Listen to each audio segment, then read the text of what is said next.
Bueno, pues muy buenos días tengan todos. Mi nombre es José Gitani. Hello, everyone. I'm Jose Gitani, and thank you for joining us for this risk management panel related to PPP contracts, during which we'll see the importance of contract management. Most of us who've been engaged in infrastructure and public works know that this is one of the cornerstones for the success or failure of a PPP project.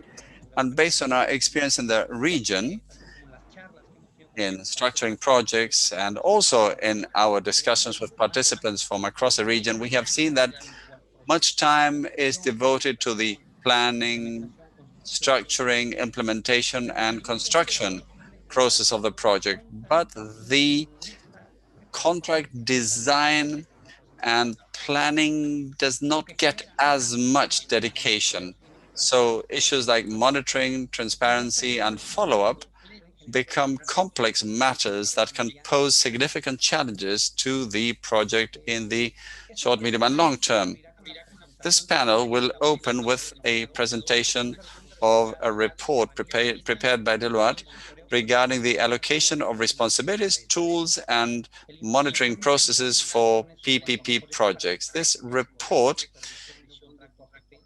summarizes best practices related to PPPs and focuses on such features as monitoring the responsibilities of actors in the different phases of the contract, the implementation of a system of indicators, collection of results, and submission of the results, also for the private party, in addition to an electronic management system to do information collection and management tasks, in addition to some measures to enhance the process all along. The panel will work like this. We'll present the report for about 25 minutes, and then we'll have a discussion panel with 3 experts. We'll have 2 rounds of questions, and you'll have about 8 minutes for each of those questions and answers. We have Pauline De Becker, a secondee of the European Investment Bank. Since 2019, she has been on the PPP team of the IDB. She's currently working on several PPP initiatives in Latin America, and she has vast experience in portfolio management with regard to project finance, also in Europe and the UK. We'll also have Roberto de Michel, principal specialist at the IDB, who heads the IDB transparency and integrity clusters. He supporting measures regarding to public transparency and prevention of asset and money laundering. And he has also co-authored the anti-corruption toolkit for the United Nations Compact Against Corruption. Our third panelist is Juan Checkliel from the Studies Department. He's the head of that department at the General Concessions Office of the Ministry of Public Works in Chile. He has led and authored publications on PPPs in Chile for several years, and he's been engaged in the negotiation of free trade agreements. He's also been active with the OECD, and he will share the Chilean perspective in this field. So to start, I will now leave it up to the presenters of the report for this panel, Fernando Canales, Director for Financial Advisory at Deloitte, and Felix Guijarro, Senior Management for Infrastructure. And welcome. Thank you for joining us.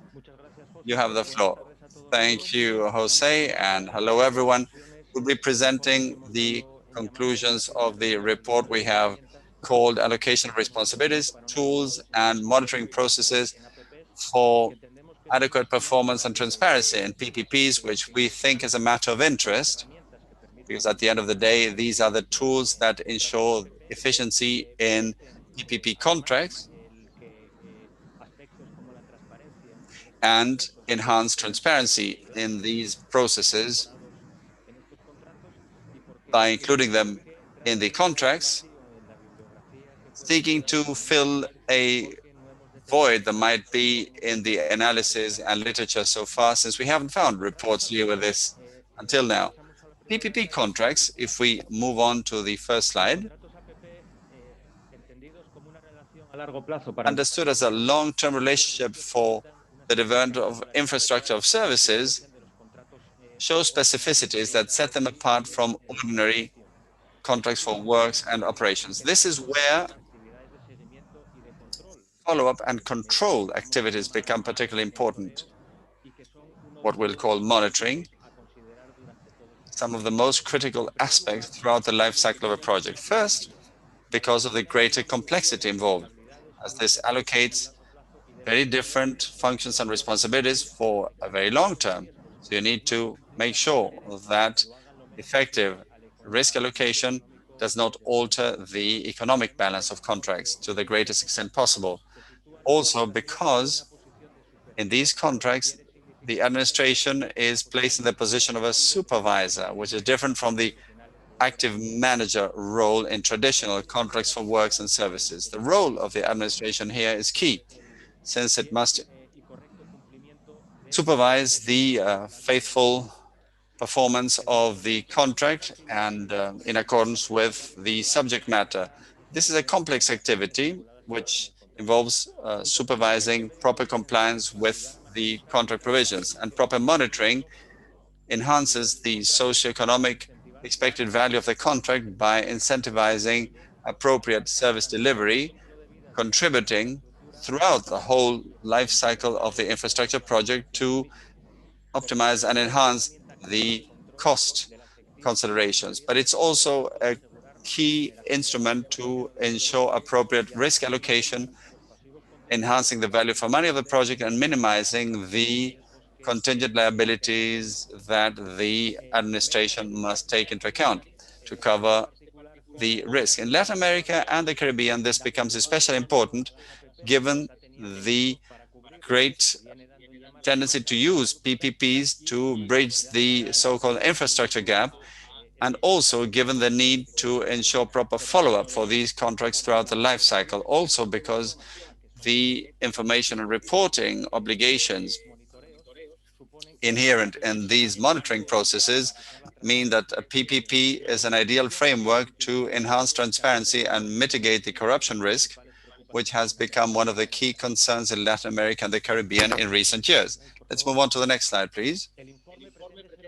The report is intended to be a guide in designing monitoring activities in PPP contracts by including a theoretical analysis of legislation in countries in the region and concluding that the main legislation bodies in countries and the general principles on monitoring are included, but given the specificities of individual projects, legislation will often refer to the PPP contract for it to specifically regulate the way proper monitoring will be conducted.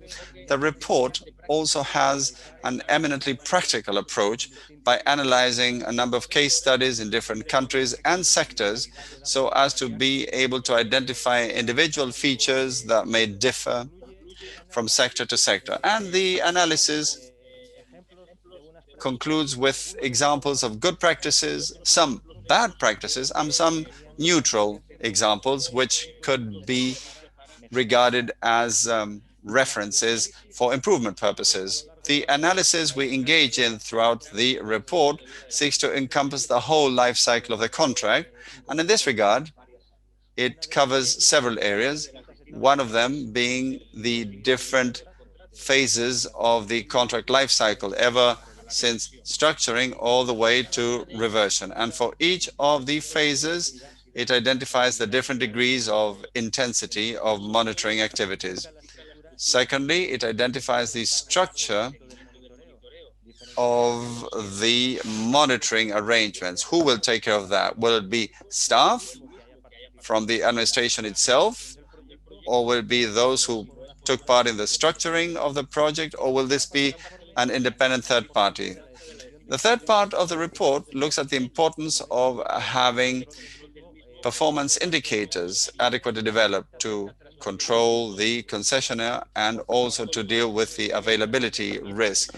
Fourthly, it describes one of the key supervision tools in a PPP contract, which is the monitoring report for each contract phase.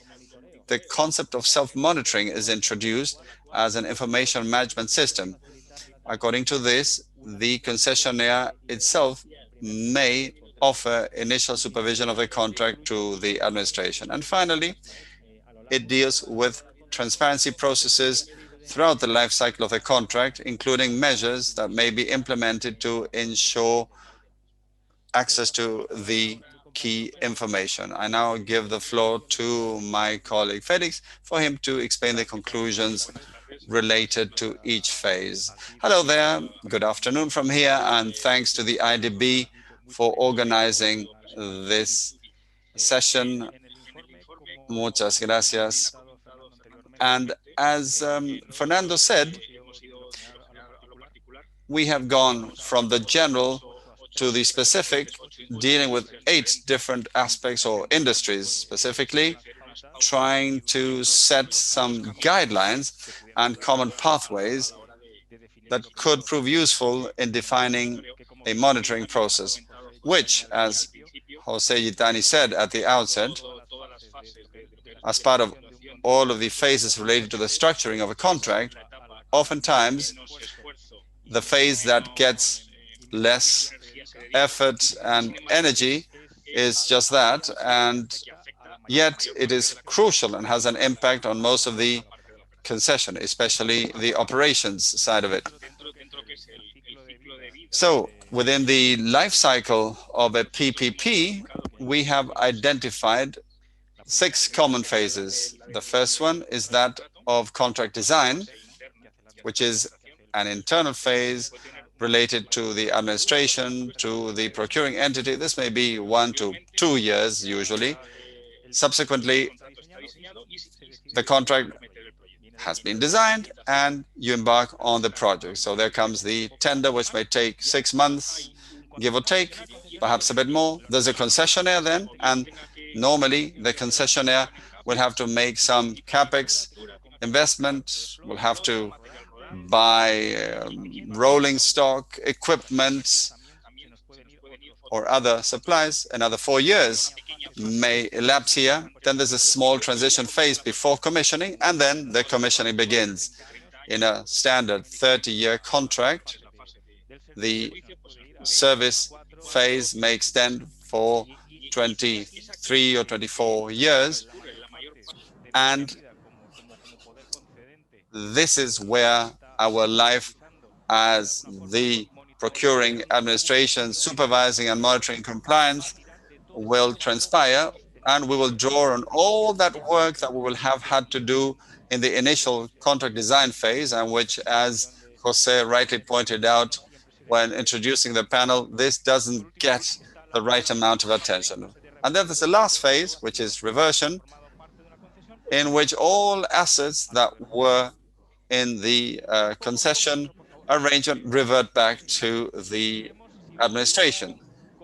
If we look at the way we need to allocate resources to each of these phases, we'll see that most resources we need to employ in the design, construction control, and especially in the transition phase, that linkage there is between what used to be preparation and operation and the final phase, which is the reversion. Next slide, please. So this commitment of equipment and energies is basically how it's defined by the parties. You have 3 or actually 4 categories of parties, although this could be mixed. You have the public sector, and then the last 2 are usually private sector parties. So When we look at the first phase, the parallel one that will extend throughout the life cycle of the project, you have the contract management team, and they have to adapt to each one of the phases. And it will be usually a smaller team. Usually about halfway through, we see an increase in the number, especially the number of specialists, and then the operations are reduced to a minimum to the oversight of operations. And then at the very end, you see an increase once again of the team. So the contract management process is divided. In fact, it's very significant at the beginning when you have the project development team that is tasked with making a project that is both viable for the administration as well as externally for the concessionaire. Now, here, of course, you have the first conflicts that could potentially arise with regards to interface. You have to give continuity to the team that is managing the contract. And at the same time, this continuity does not take place because the project development team operates at a more autonomous level, and they're not able to transfer those insights to the contract management team. So then the whole operation follow-up, the administration doesn't have all the resource and they need to rely on independent third parties. And these consist of experts that supplement those skills and capabilities that are required in the subsequent phases of the project that are not available in-house. And then you have specific tasks that include oversight of the carrying out of the works projects or administration of other areas that the team cannot do directly, and then they have to ask for a indirect management. Moving on to this slide, we've already seen how the teams are structured. So looking at the operations phase, the fundamental pillar that the operational phase relies on is the follow-up done through performance indicators. Performance indicators are parameters, objective parameters that are established within the contract, and therefore the future concessionaire needs to be familiar when they submit bids. And once they structure the services and develop their business plan, they know that these have to be complied with. And at the same time, he knows that his compensation may be reduced or suffered because of lack of full compliance. These indicators not only serve for the operations oversight and follow-up, but it's also fundamental mechanisms for transferring the quality of service to the private sector counterpart. So we have compiled information from 8 various sectors in the report, and we have a report on each one of the indicators for each sector. So how do we determine these indicators? Well, we recommend, of course, that indicators need to be defined on the basis of these 5 phases. It depends on what are we trying to measure. Depending on what we're trying to measure and have oversight of, we will have one qualitative indicator, in other words, that will measure, that is something measured at a low, medium, or high level, or a quantitative measure. For example, trips. How long is the trip? And is it more or less than 5 minutes, for example? With each indicator, we will then identify specific objectives. In other words, that the indicator might be exceeded or not exceeded depending on conditions. And also, we have other components such as thresholds. Let's say I have a threshold where indicators can move, let's say monthly, on the monthly measurement basis, nothing happens. But if it's above a certain threshold, then it unleashes all of the, it doesn't have to be automatic. It could be, for example, a chronic non-compliance problem. And then finally, if the compliance whether this non-compliance is chronic and this unleashes penalties or activates penalties, then the payment of such penalties would have to be calculated. So there's an easy methodology. It's the SMART methodology that I don't know if we can see it there down below. The SMART methodology should be highlighted there. It's an acronym. We talk a lot about SMART indicators. A SMART has to be specific, measurable, attainable. Every month, I should be able to attain that. It has to be relevant, and it has to be able to reflect, and it also has to have the time element. It has to comply with the time requirements. So here we are in the operational phase, and we have beforehand identified indicators, and we realize that these are the service provisions. So we have a phase 0, which we can see subsequently, which deals with the oversight and adjustment of the measurement system. I can make adjustments to my measurements. If my measurement system doesn't give me any false positives or false negatives, and it is aligned with what I'm trying to measure, then I begin to capture data. These data can be captured automatically with use of software, or they could be captured manually. Automatically, as we were mentioning, with regards to, for example, the time of a trip, for example, of trains or vehicles, or, for example, you have a visual records of people like cleaning staff at a facility. So what we recommend here is that all indicators that can be automated should be done so, because it's an enormous advantage that once you have put into implementation the project and it's working, we see on the left-hand side, we transition to once you're capturing, they're validated automatically and they become a part of the monthly monitoring report. And this, again, will be referenced to the concessionary.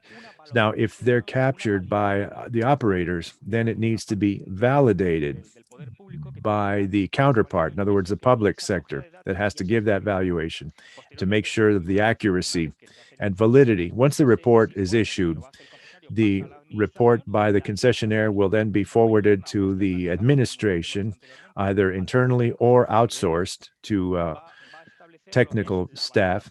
Then they will validate the content of the reports. And then finally, once the reports have been validated and the process has been concluded, then this will execute the payment process. So the system that we've just discussed, covering information, has the outcome, which would be reporting. So just as we have noted that human resources have to adapt to the PPP life cycle, the reporting must do the same thing. Just to give you two examples of the reporting, common reporting practices, and two different ones are the construction and operation reports. The construction reports basically attest to the development of a project based on a specific time schedule, identifies each one of the milestones based on the efforts undertaken. Yet the operations reports have a very different content, because the operation basically this reporting looks at if the operations are undertaken correctly and the records of incidents. These records of incidents could be technical incidents because the performance was not up to the standards, the users are not satisfied, or the maintenance of the rolling stock or the stations are not up to standard, or you could have legal incidents, maybe a change in the structure of the concessionaire, or there's a compliance issue or non-compliance issue, or there's other external circumstances that could lead to changes with the PPP contract contents. So as we've already noted, the recording of the data and its inclusion subsequently in the monitoring report will require, or requires speed and also accuracy. And if it's done automatically, so much the better. This can be a very complex and costly process now that we all have our own computers in our pockets with our iPhones.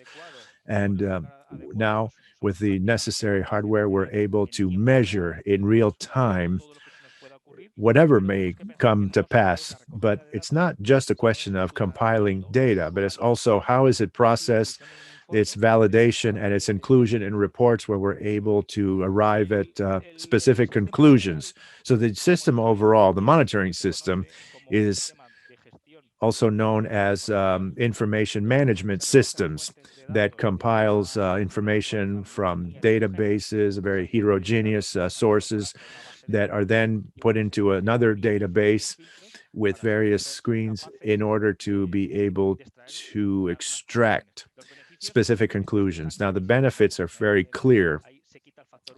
You eliminate the human factor. You have no issues in terms of quality.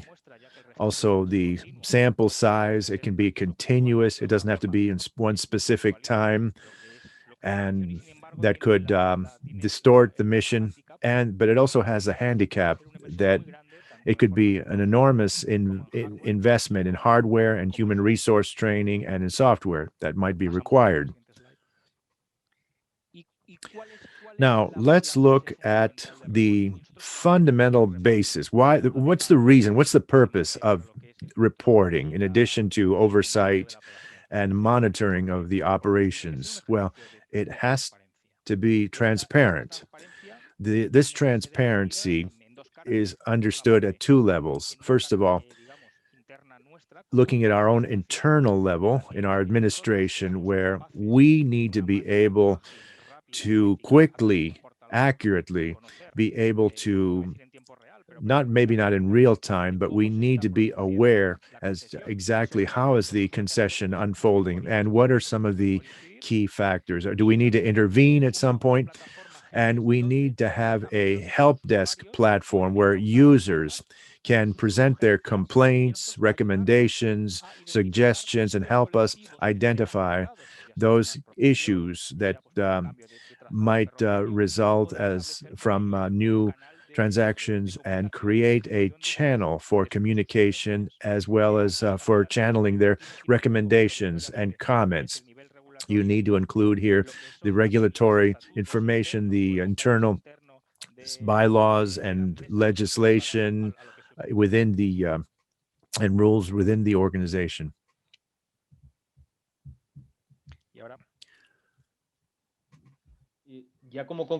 Now, just to conclude, just to not extend myself too much, I would just like to conclude that by saying that although all of these monitoring tasks imply costs to the concessionaire, they really are an essential element to ensure adequate performance as well as providing and meeting the standards of the services for PPP in order to ensure a complete transfer of risks from the private sector and to identify the value for money that the PPPs need to provide. It also improves the levels of transparency throughout the whole process. So the report concludes with some best practices. I think most of those were already mentioned in the presentation to provide adequate resources to each one of the phases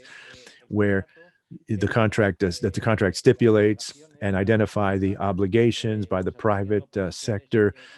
Also looking at potential non-compliance issues and create and affix the pertinent penalties, and making sure that your indicators are attainable, they're realist, they're measurable, and then looking at the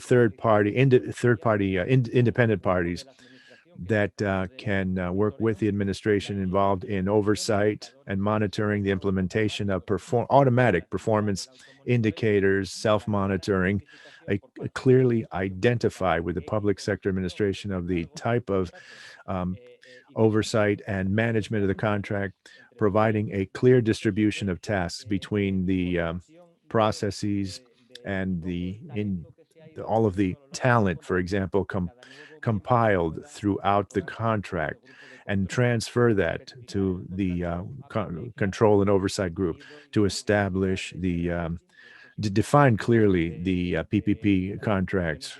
And monitoring, again, is essential, and use those tools that will contribute to improve transparency. That includes internet websites, help desks, as well as having a team involved in strategic communication with the stakeholders.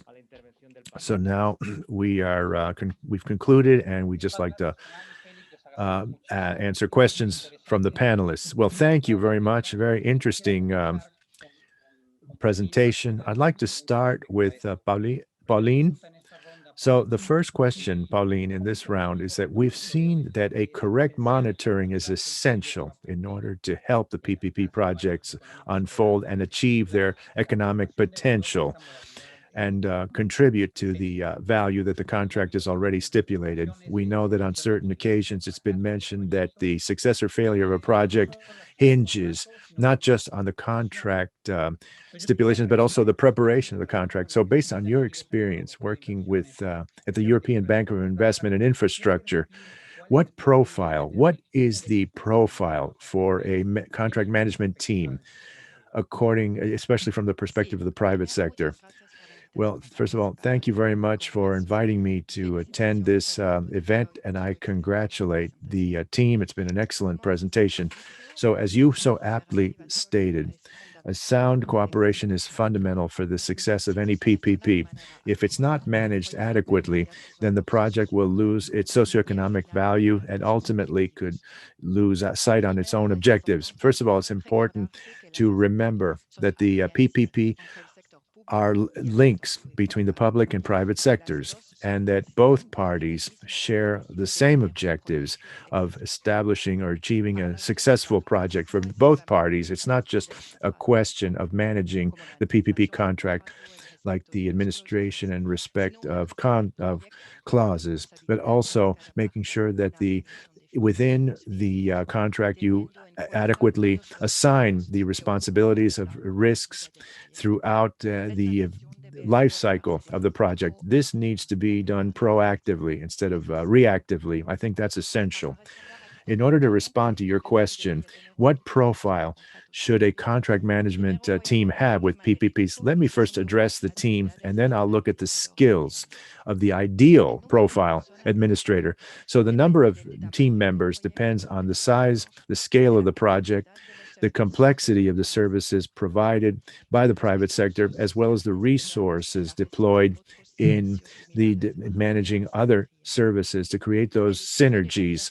So the team needs to be multidisciplinary in order to manage, among other things, technical, legal, financial, administrative, and communications issues. So the management team should have a contract administrator, a head of the team. Then you also have to have somebody involved in the services provided and somebody involved in administrative support, supporting the financial and legal aspects within the contract. It's also important. The team needs to have the support of advisory teams to provide additional capabilities and specialized know-how when it's necessary. The second point, the skills of an administrator. First of all, there has to be an attitude of communication, transparency, and cooperation between the parties. These are key factors for any successful project management.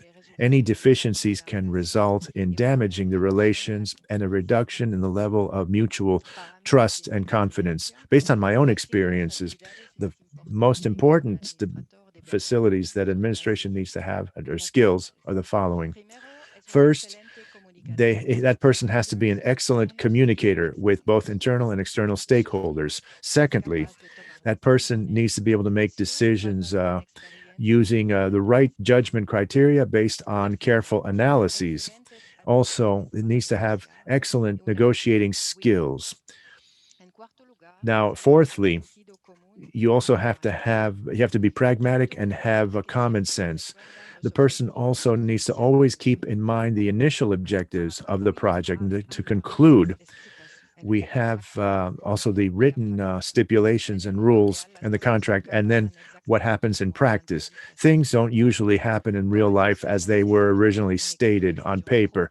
That's why you need to have a proactive management team with the adequate skills.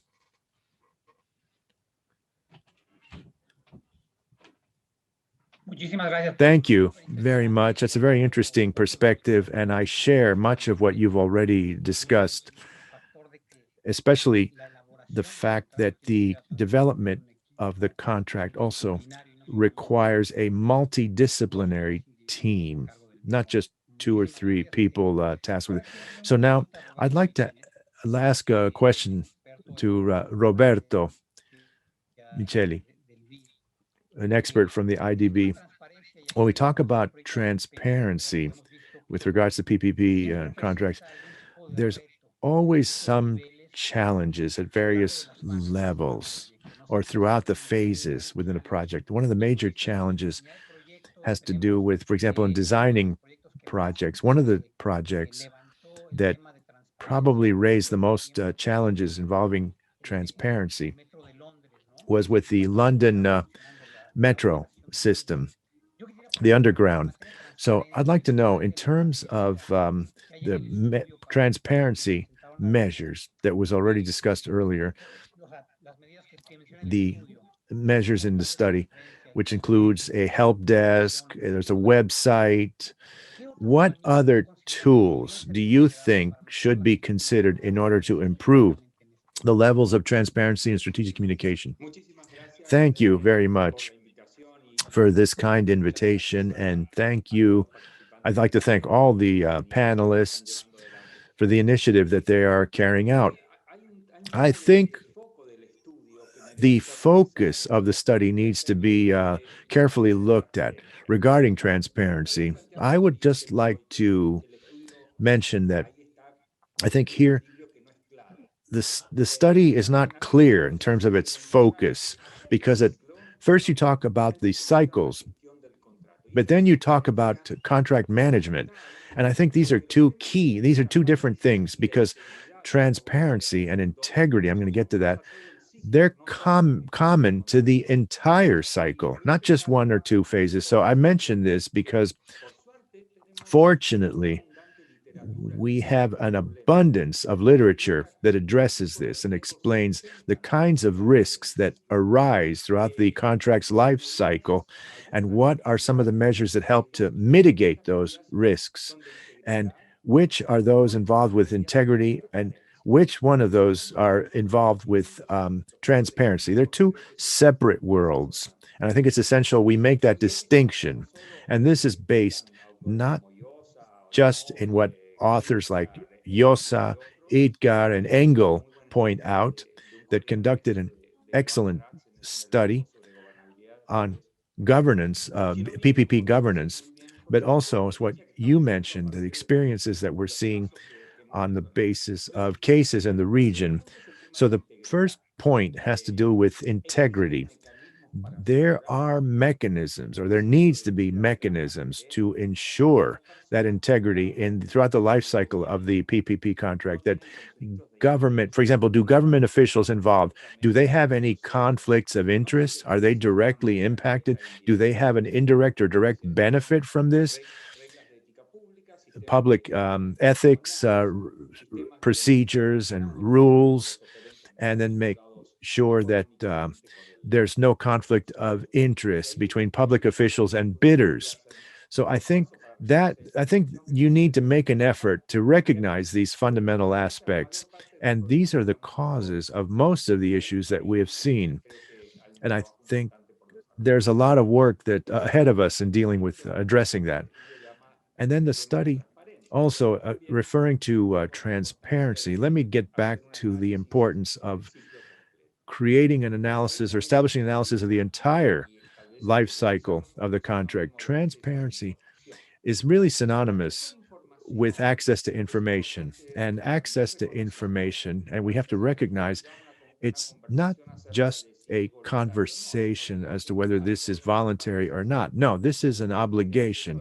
All countries now have freedom of information legislation that mandates throughout the actions to provide transparency and share information about what the government is doing in this regard. So I think it would be interesting to know whether there are any restrictions at any phase during a PPP life cycle where, based on the information that is being managed, is that information is that affected by any restrictions regarding the access to information? Based on my own experience, there shouldn't be any restrictions, but in principle, all this information is public. And then we move on to the next consideration that I think the study refers to, and it's essential that we underscore. How is all of this reflected in the practice, in reality? So there are some excellent examples throughout the region of platforms that already exist where you can become familiarized with the total content of contracts. You have interactions between the public, private sectors. Complaints can be lodged. Any whistleblowing that is required can take place. You can do follow-up, and you can provide that information. All the information can be uploaded in open formats. Anybody can ask for this information. So in summary, in response to your question, I think it's important that we have an approach, a more systemic approach. Obviously, we need to look at the conceptual context because that's vital. And we see that throughout the region, because of a lack of adequate responses, we've seen some serious problems in terms of funding infrastructure as well as funding the PPP. With that, I will leave it and get back to you. Thank you very much. Very, very interesting comments, Roberto. And there are some issues here that we need to look at more closely. First of all, not all projects are the same. As Pauline mentioned, the size, the scale of the project will also determine actions that need to be implemented, not just with the contract, but throughout the whole life cycle of the projects. So let's now move on to our third panelist, Juan Checkliel. So looking at the PPPs and the traditional PPP contracts, we've seen that a traditional contract might be 10 to 20 pages long.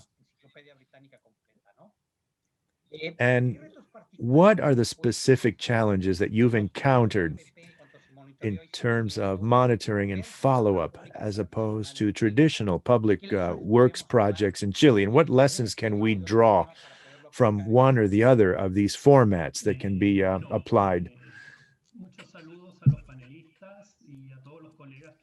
So, hello to the panelists and colleagues, and thank you for that question. Indeed, in Chile, PPP contracts have been boosted by 25 years experience, which is a good thing. But let us not forget that it is often difficult to compare them to traditional public works contracts because PPPs are more complex. And this was highlighted in the presentation a few moments ago. This is longer term compared to traditional projects. And on the other hand, it builds in different phases of the cycle of a project into a single instrument. By and large, you have the legal and financial management to set up the concessionaire corporation. There's the detailed project design, It's what we call the final engineering project in Chile. Then there's construction, and finally the exploitation. So there are many phases consolidated into a single contract for a very long term, and there is no easy comparison.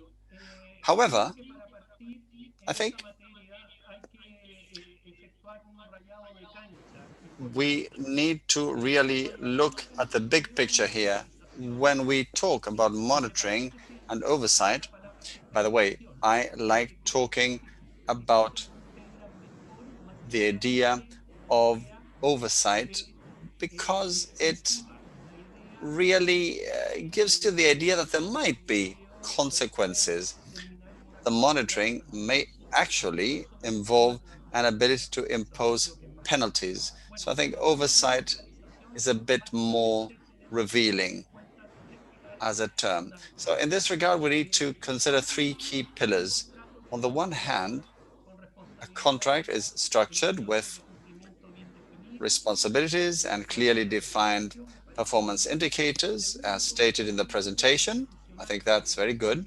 Second, you must have an institutional system, including technically qualified supervisors, inspectors, so to speak, adequate support teams, and adequate technology for the supervision or oversight. And there's a third pillar that is just as important, which is the dispute settlement system.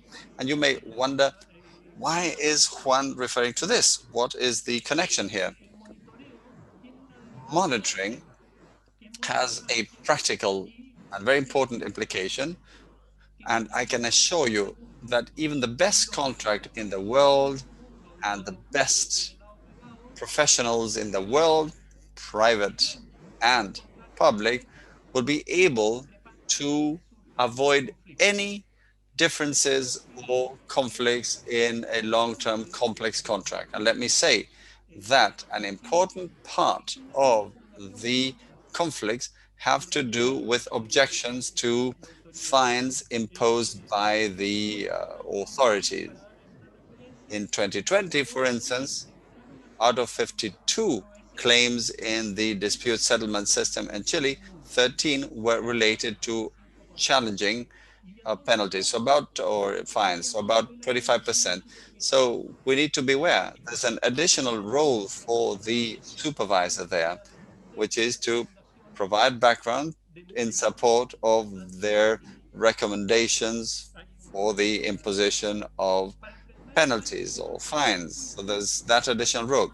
So in order to deal with this, I think the dispute settlement system must be sound, and this should include four components. The technical one, you need to have specialized professionals. It should be swift. It should have speedy procedures. It should be transparent. In other words, the information should be available. And finally, of course, it should be reliable for the parties. Based on these four components, you can build the right structure. And today in Chile, traditional public works, as opposed to PPPs, do not have a specific dispute settlement system, which I think shouldn't be the case. That said, in Chile, the monitoring system has significant strengths and also faces challenges. I'd like to note four major strengths.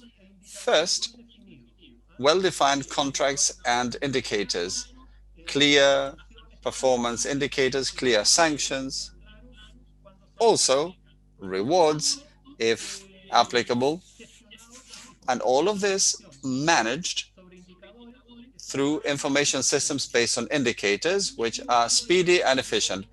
And I'd like to dwell on this. And let me say, in the contract conditions and bidding specifications, you should never underestimate the importance of information systems for the purpose of the indicators. We've had some headaches with this because the tender specifications may include a reference to putting in place an information system for follow-up, but it's usually sorted out by three people, IT specialists typically. They test it, and when this has to work with the users, the problems begin. A clear example is in relation to hospitals. It is often the medical personnel that has to fill out incident reports or forms, or they have to approve certain forms related to compliance with quality standards. And a nurse or a doctor can't waste 20 minutes filling in a digital form that was developed by an IT mind, not thinking of the users. You should always take into account the user's perspective when dealing with management systems for follow-up purposes. And a second point, this is an important principle that was included in the law in 2010.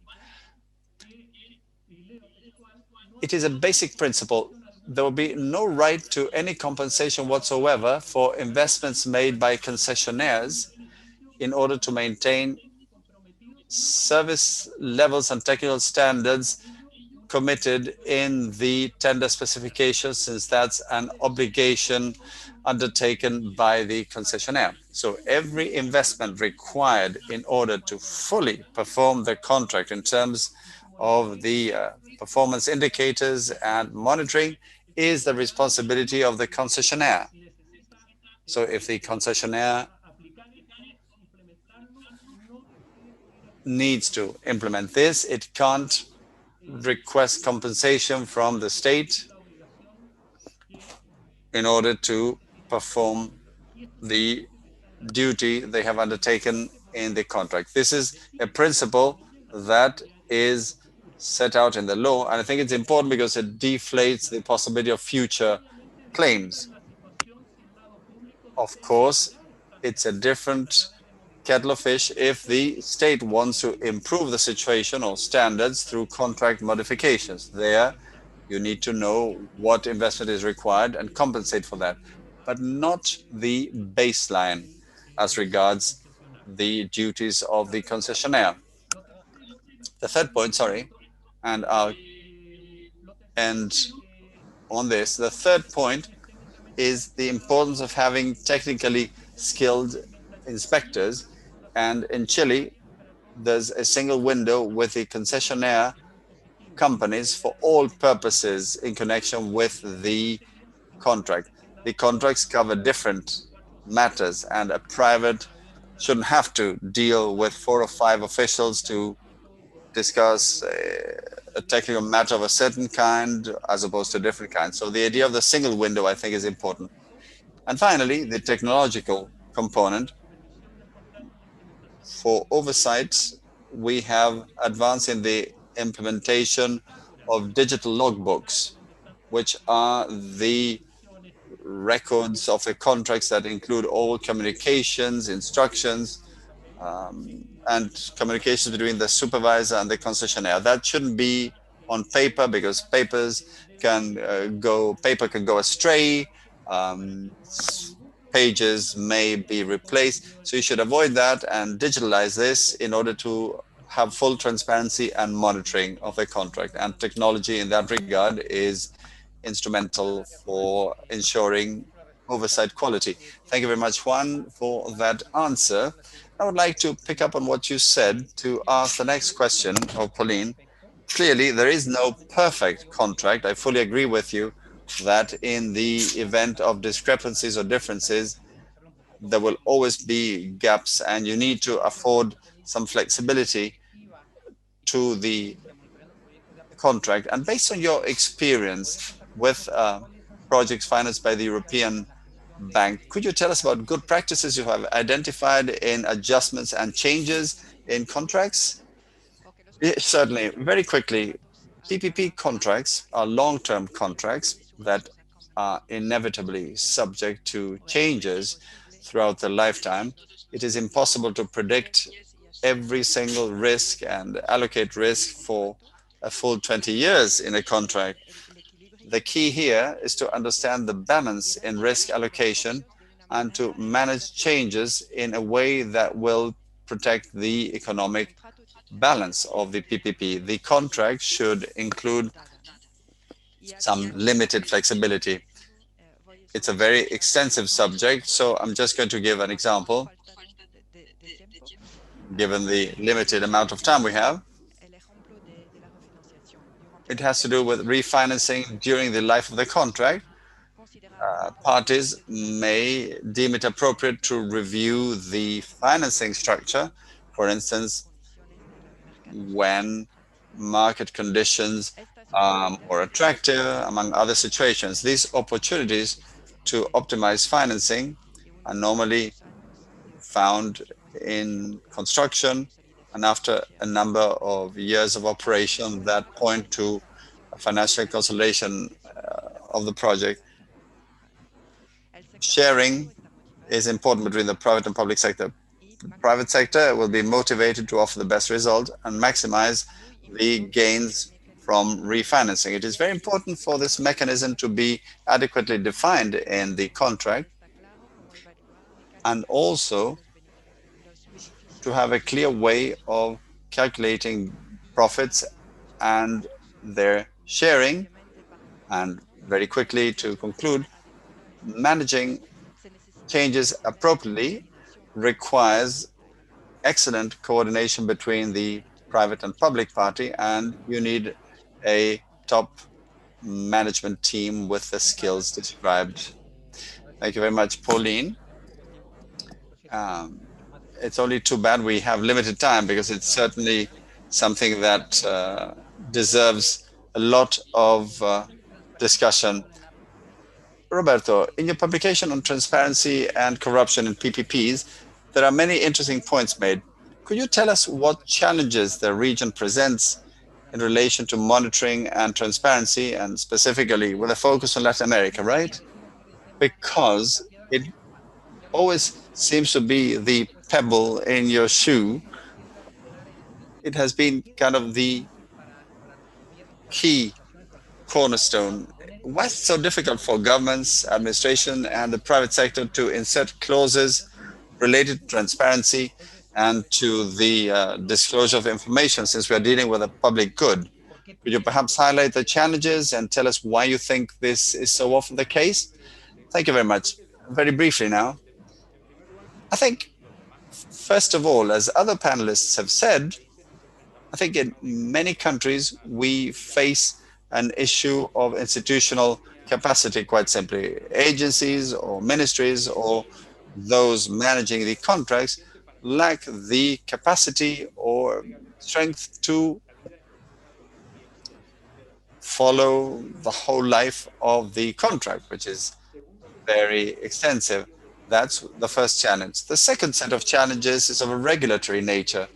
In many of our countries, in fact, there is a recent study by Engel and Garetovich and Campus, it wasn't quite clear whether at the time of renegotiation, clear explicit rules were in place with regard to the degrees of transparency to be observed in those phases as well. And third, I think only now are we seeing in some countries a stronger idea that we need digital technologies for transparency purposes throughout the life of the operation. And as I think Juan also noted in his own presentation, this should be good not only to ensure dialogue between the concessionaire and government, or those who are administering the contract and the government, but also the beneficiaries, the users. And there are some interesting examples in our region regarding platforms through which a citizen may upload a photograph to show whether the infrastructure is there, it has been built, if a hospital or school is actually there. So I think it's interesting to create interaction through digital technologies that offer transparency throughout the life of the contract, which at the end of the day is what builds confidence in these kinds of instruments and gives us all a little more peace of mind that the resources are adequately used and the decisions are right. Thank you. Thank you very much, Roberto. My last question is for Juan.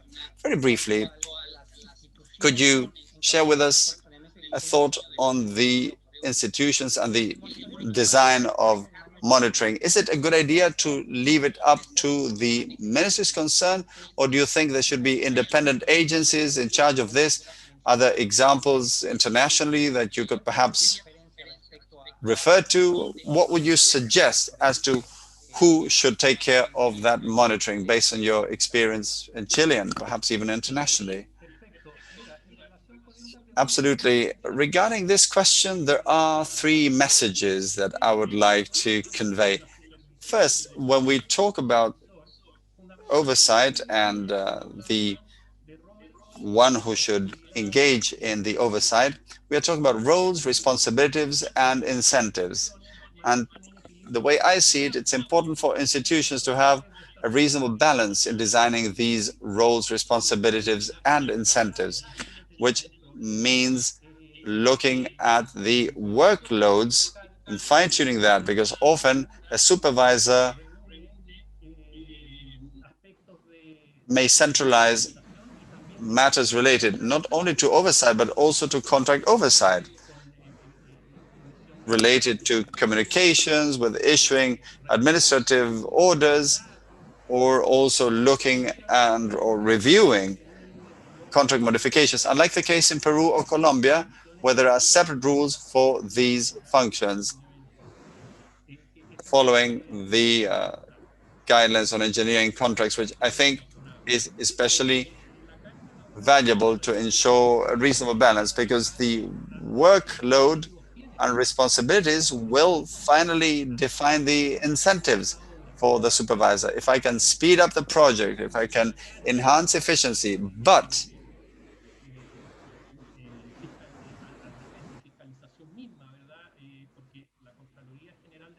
my workload is a bit of a boomerang, because the inspector or supervisor may also be subject to administrative investigations. If the burden is very cumbersome, it may detract from the productivity of the ones in charge of the oversight. Another important point that has been mentioned here is we should embrace the idea of strengthening integrity, decency, and transparency in supervision. This is another side of sustainability, and it is key to have a preventive focus, not just a penalizing approach. So I would invite our colleagues to see if their institutions have an institutional code of ethics, or if there are rules on potential conflicts of interest, if there are policies to ensure a changing of or turnover of supervisors, so it's not the same people who are in charge for a very long time. What happens when there is a gift, or when there is an invitation to a trip? What are the rules and instruments and tools that a supervisor has in order to know how to deal with each of these situations? There should be an integrity committee in the institution that can provide guidance, just as you should have a code of ethics. I think this is a whole universe that would deserve a whole conference unto itself. And we should embrace this, because decency is not just about the tender process, but it's about the whole life of the project, since there will be a private party and a civil servant involved. That is fundamental. And finally, let me say that this is of a more strategic nature. A certain tension exists between promoting the PPP system and crowding in investors, as opposed to oversight. How many partners, how many counterparts to a contract? Is it better to segregate roles? Is there a potential conflict of interest if you consolidate within a certain institution the two universes? I think these are open questions that will depend very much on the way things are handled in individual countries. In Chile, we had a project to create a superintendency for concession projects to segregate rules. Finally, for a number of reasons, this didn't take off, but I mentioned this because the question was asked. And I think when dealing with this tension, each country must try and see what the best way to deal with it is. Thank you, Juan, and thanks to all of the panel, Fernando, Felix, Juan, Roberto, Pauline. Thank you very much for joining us, and thank you very much to all those listening and watching. I would now like to give the floor to my colleague Rinaldo Fioravanti for the next panel, and I thank you very much.